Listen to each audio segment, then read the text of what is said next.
Google I/O 26 keynote के इस deep dive में बहुत बहुत स्वागत है।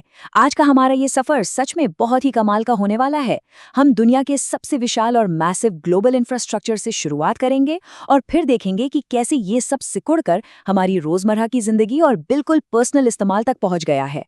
AI अब कोई किताबी कंसेप्ट नहीं रहा, ये अनप्रेसिडेंटेड स्केल पर काम कर रहा है और हमारी रियलिटी का एक बहुत ही अहम हिस्सा बन चुका है। तो चलिए सीधे इसमें डाइव करते हैं। चीजों को डिकोड करने के लिए हमारा आज का रोड मैप कुछ ऐसा रहेगा। पहले बात करेंगे एआई एट मैसिव स्केल की, फिर पावरिंग द न्यू जेमिनी, उसके बाद the era of autonomous agents, फिर शॉपिंग और हार्डवेयर का ट्रांसफॉर्मेशन और आखिर में a new scientific golden age. शुरुआत करते हैं हमारे पहले सेगमेंट से, विशाल स्तर पर AI, जहां हम इस पूरे इकोसिस्टम के डेटा और स्केल को समझेंगे। जरा इस एक नंबर पर गौर कीजिए, 3.2 क्वाड्रिलियन। लिटरली दिमाग घुमा देने वाला नंबर है ये बताता है कि हर महीने कितने टोकन्स प्रोसेस किए जा रहे हैं। और पता है सबसे क्रेजी बात क्या है? अभी कुछ ही समय पहले तक ये नंबर सिर्फ 9.7 ट्रिलियन था। मतलब सीधे सीधे 7 गुना की छलांग। ये साफ साफ दिखाता है कि पूरी दुनिया किस अनबिलीवेबल स्पीड से AI को अडॉप्ट कर रही है। अब इन आंकड़ों में जो सबसे इंटरेस्टिंग बात है ना, वो ये है कि कुछ टूल्स कितनी रॉकेट स्पीड से ग्रो कर रहे हैं। देखिए, गूगल के पास 13 ऐसे प्रोडक्ट्स हैं जिनके 1 बिलियन से ज्यादा यूजर्स हैं। लेकिन असली गेम चेंजर यहाँ जेमिनाई ऐप का डेटा है। पिछले ही साल ये 400 मिलियन मंथली यूजर्स पर था और अब ये 900 मिलियन को पार कर गया है। एक ही साल में नंबर 2 गुने से भी ज्यादा। ये साबित करता है कि AI टूल्स कितनी तेजी से हमारी मेनस्ट्रीम लाइफ का हिस्सा बन रहे हैं। अब बढ़ते हैं हमारे दूसरे सेक्शन की तरफ, पावरिंग द न्यू जेमिनाई, जहां हम जैक्स और पाथवेज जैसे इंफ्रास्ट्रक्चर की बात करेंगे। इस मैसिव स्केल को पॉसिबल बनाने के पीछे जैक्स और पाथवेज जैसे इंफ्रास्ट्रक्चर का हाथ है, जो दुनिया का सबसे बड़ा AI ट्रेनिंग क्लस्टर बनाते हैं। और अगर बात करें कि रियल वर्ल्ड में ये स्पीड कैसा जादू करती है, तो जरा जेमिनाई 3 पॉइंट फ्लैश को देखिए। ये लगभग 1500 टोकन प्रति सेकंड प्रोसेस कर रहा है।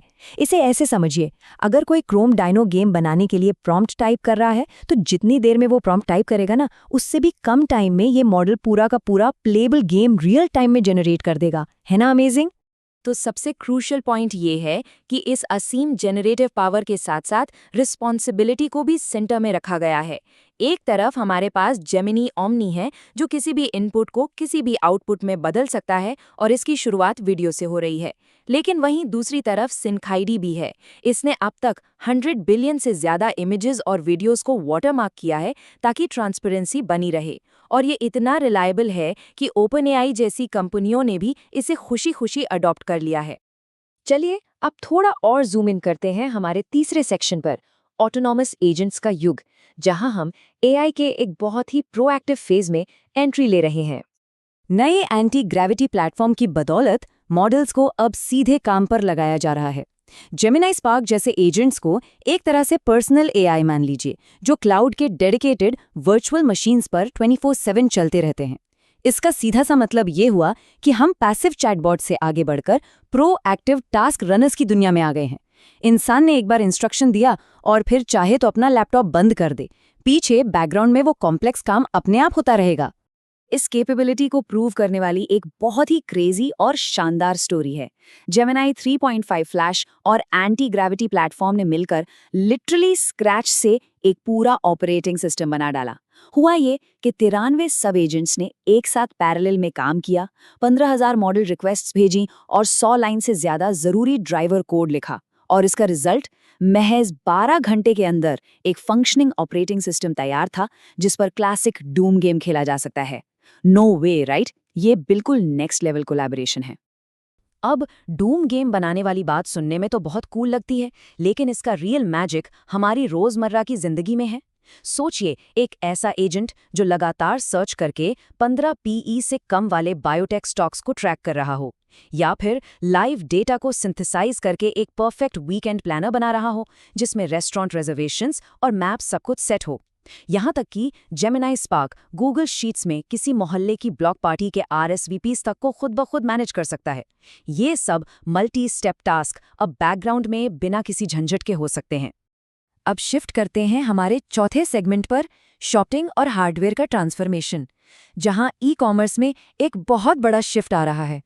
हम जानते हैं कि रोजाना 1 बिलियन से भी ज्यादा बार शॉपिंग से जुड़े सर्चेस होते हैं। अब इस पूरे एक्सपीरियंस को एजेंट्स के जरिए रेवोल्यूशनाइज किया जा रहा है। इसके 3 मेन पिलर्स हैं जिन्हें हमें समझना होगा। पहला है यूनिवर्सल कॉमर्स प्रोटोकॉल यूसीपी, दूसरा है एजेंट पेमेंट्स प्रोटोकॉल एपी2 और तीसरा, जो कि सबसे दिलचस्प है, वो है इंटेलिजेंट यूनिवर्सल कार्ट। और ये यूनिवर्सल कार्ट कितनी ब्रिलियंटली काम करता है, इसे एक प्रैक्टिकल एग्जाम्पल से समझते हैं। मान लीजिए कि एक कस्टम पीसी बिल्ड किया जा रहा है। कार्ट में एक मदरबोर्ड ऐड किया गया और फिर गलती से एक ऐसा प्रोसेसर ऐड कर दिया जो उस मदरबोर्ड के साथ टेक्निकली फिट ही नहीं होता। यहीं पर मैजिक होता है। यूनिवर्सल कार्ट तुरंत अपनी इंटेलिजेंस यूज करके उस सॉकेट मिसमैच को फ्लैग कर देगा और सही प्रोसेसर का ऑल्टरनेटिव सजेस्ट करेगा। ये एक छोटा सा स्मार्ट स्टेप किसी भी बड़ी और महंगी गलती को होने से बचा लेता है। फाइनली हम आ गए हैं अपने रोडमैप के सबसे नैरो लेकिन सबसे इम्पैक्टफुल हिस्से पर, एक नया वैज्ञानिक युग, जहां तकनीक सिर्फ स्क्रीन पर नहीं बल्कि सीधे हमारे चेहरों पर आ रही है।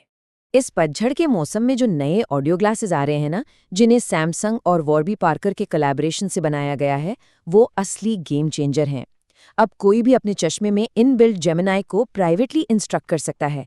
बस बोला कि एक कॉफ़ी ऑर्डर कर दो और वो डिजिटल एजेंट बैकग्राउंड में डोरडैश ऐप लॉन्च करेगा, स्क्रीन्स को नेविगेट करेगा और चुपचाप एक नाइट्रो कोल्ड ब्रू ऑर्डर कर देगा। ये डिवाइस लिटरली डिजिटल एजेंट्स और हमारी फिजिकल दुनिया के बीच के गैप को पूरी तरह से मिटा देता है। तो चलिए अब देखते हैं कि ये सब कैसे एक बहुत बड़े और अल्टीमेट विजन की तरफ ले जाता है, जेमिनाई फॉर साइंस। नए लैब्स, प्रोटोटाइप्स की मदद से साइंटिस्ट के डेली रिसर्च टास्क्स कितने स्ट्रीमलाइन हो गए हैं। वो अब आसानी से बड़े रिसर्च पेपर्स पढ़ सकते हैं, रिसर्च गोल्स को कोड में ट्रांसलेट कर सकते हैं और नई हाइपोथेसिस बना सकते हैं। जैसा कि कहा गया है, ये टेक्नोलॉजी इंसानी इंजीन्यूटी और रचनात्मकता के लिए एक फोर्स मल्टीप्लायर का काम करेगी और साइंटिफिक डिस्कवरी के एक बिल्कुल नए सुनहरे युग की शुरुआत करेगी। तो इस पूरे डीप डाइव को खत्म करने से पहले सोचने वाली बात यह है कि जैसे जैसे एआई क्वाड्रिलियन टोकन के विशाल ग्लोबल स्केल से सिकुड़कर सीधे हमारे चेहरों पर पहने जाने वाले चश्मों तक पहुंच रहे हैं, ये ऑटोनॉमस एजेंट्स हमारे काम करने के तरीके को किस हद तक बदलेंगे, और सबसे जरूरी बात, ये हमारी खुद की क्रिएटिविटी को कैसे स्पार्क करेंगे। ये एक ऐसा सवाल है जो हमें इस नए एरा में कदम रखते हुए जरूर सोचना चाहिए।